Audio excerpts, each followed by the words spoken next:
Welcome to the Salmon Runs YouTube. Enjoy the video. In this video, I will explain how to use a topwater frog. First, select a frog lure that closely mimics the size of local baitfish. Pair it with a heavy action rod, ideally at least 7 feet long, for optimal casting and powerful hook sets.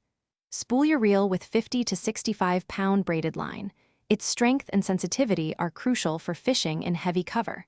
Finally, tie your frog directly to the braided line using a robust knot, such as a Palomar or uni knot, ensuring a secure connection. Once your setup is ready, cast your topwater frog into dense cover like lily pads, thick grass mats, or submerged timber. After the lure lands, let it sit motionless for several seconds. This often triggers an initial strike. Then, begin a stop-and-go retrieve. Twitch your rod tip to make the frog walk across the surface or pop enticingly.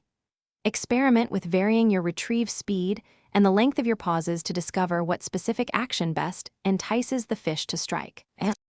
When a fish strikes, resist the urge to set the hook immediately. Instead, wait until you feel the actual weight of the fish on your line.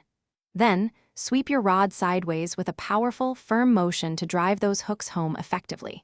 It's crucial to maintain constant pressure on the fish as you reel it in, preventing it from throwing the hook. Reel quickly and steadily, pulling the fish out of the heavy cover and towards you for a successful landing.